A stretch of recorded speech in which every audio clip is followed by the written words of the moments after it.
All right, let's start with this NBA blockbuster, because who thought they were going to wake up on Sunday morning and see Luka Doncic traded to the Los Angeles Lakers? Of all teams, the Lakers grab one of the biggest, brightest stars in the NBA. And for what? Now, I have a DA deep dive on this right here on the YouTube channel. So I knocked that out early Sunday morning, got that up there for you for instant reaction. Let me touch on that if you haven't seen it yet, and then add some more context to it. The biggest question I have, and I think many people have, is not why they traded Luka Doncic, although that certainly is a glaring question as well. My biggest question is, how do you not let the league know he's for sale? You know, you don't need me to tell you this, but when you have a 25-year-old mega superstar who's under contract, is eligible for the Supermax, which will keep him into contract with your franchise for even longer, you've just come off the NBA Finals with him, and he could win multiple MVPs before all is said and done. If you're gonna part ways with him, you should probably see what the market will hold, right? Let's just see what the market is going to bring back. If we're going to sell, let's make sure we absolutely max out. And there's just no way. There's just no way you could argue that somehow the Mavs got max value.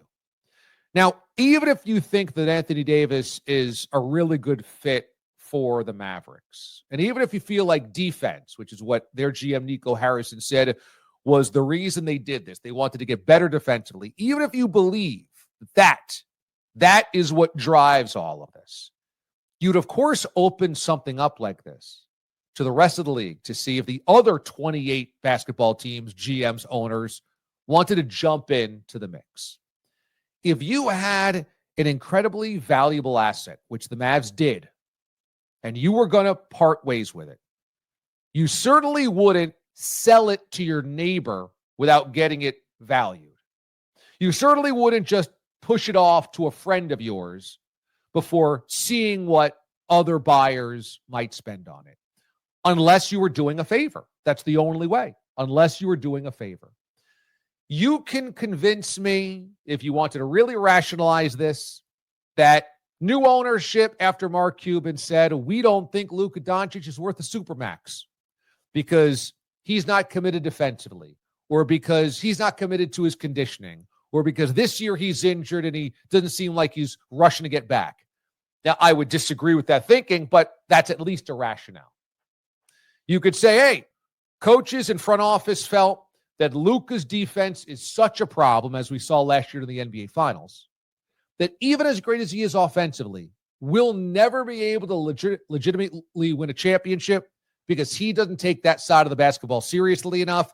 This is a chance for us to get better in a weakness and make ourselves an improved basketball team. You can somehow wrap your mind around that if you had to. But what you simply can't is, if you're going to trade a generational star, of which a guy has major value to almost everybody in the NBA, that you wouldn't ask everybody in the NBA, well, what would you give us? You wouldn't shop them around. Brian Windhorst went on ESPN and said that was the common theme all night and morning long. General managers, coaches, and players reaching out to him and saying he was available for a trade? What do you mean?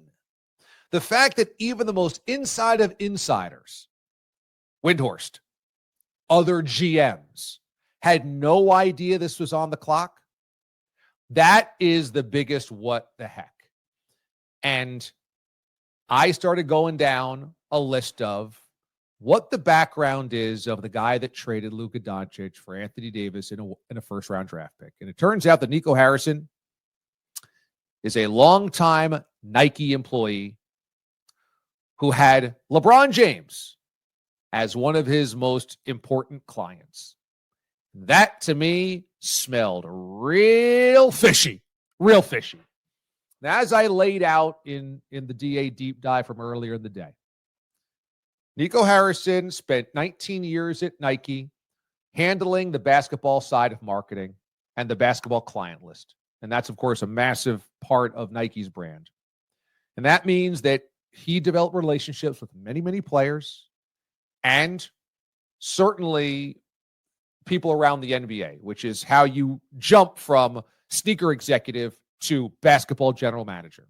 Now, I'm not here to say that that's somehow criminal, because there's plenty of basketball executives, decision makers, agents, what have you, that have elevated through the ranks of personnel departments to now kind of control the league, right? This has happened multiple places. The Knicks are one of those. The Lakers have been one of those. Wherever LeBron is gone, he's had his group of non-traditional basketball personnel people kind of around him helping make decisions. So that's not unique that Nico Harrison got this job. What is unique is that Nico Harrison basically automatically started to elevate all of the guys that he ever worked with. Okay. First of all, he moved to Dallas for this job many moons ago. Okay. So he has roots in Dallas, and certainly that helps becoming the general manager of the Dallas Mavericks. One of his clients was Jason Kidd. The moment that he's hired to be the GM of the Mavericks, Jason Kidd is named the head coach. One of his clients was Michael Finley, back when Finley played for the Mavericks. One of his clients was Dirk Nowitzki, when Nowitzki was a star for the Mavericks. He steps into this position of power. Michael Finley becomes his right-hand man, his second lieutenant, okay? Now you have a guy who has deep Nike roots and whose most significant client was LeBron James, obviously. Now, he began in the early 2000s. Michael had retired. Kobe was massive. And then LeBron carried the baton after that. It seems just a little bit strange that you don't open up the bidding to the rest of the NBA and instead one team that happens to be LeBron James's team. I don't know why the Mavericks felt like he was dispensable. That seems crazy to me at 25 years old, after just a couple of months ago going to the NBA Finals. But for some reason, they did. For some reason, the Mavericks felt like this was unfeasible in some way, shape, or form. And when they did, the ownership clearly had an edict. Hey, you got to get rid of Luka, right? This does not feel like this would be something a general manager would do and have to convince his owners of. It seems like they'd have to be in cahoots, because obviously your GM's head is on the line with this. Could be a generational mistake. This could be an all-time bad trade. So you gotta have the support of your owners. But when you do have the support of your owners to make this trade, and you do it under cover of secrecy on a Saturday night when nobody in the league knew that Luka was available, makes you wonder why he went there. And that makes it feel as though the Mavericks had wanted to wash their hands of Luka for some reason, okay, but why he went to the Lakers, that's the real fishy part. Now, why did they want him in Dallas anyway? That's also a questionable decision. But why he got shoveled to the Lakers, that's one that we will wonder for a long time. It's a home run for the Lakers, because clearly it gives LeBron an elite scorer next to him as LeBron fades out. And then also it gives the Lakers a face of the franchise in Los Angeles, Hollywood, stardom, etc., after LeBron does end up walking away. For the Mavericks, it gives them a temporary window to win a championship. It's as long as Anthony Davis can stay healthy. He's having a very good season this year, obviously. He's 32. So you're talking about this year, maybe next year. You're teaming him up also with a guy in Kyrie Irving, who is volatile at best. So, again, how long is your window? It just seems insane to have traded Luka Doncic at this point in his career and get nothing back besides 32-year-old AD and a draft pick. It seems absolutely insane. And I could only explain it as some insider trading going on between sneaker people that run the NBA.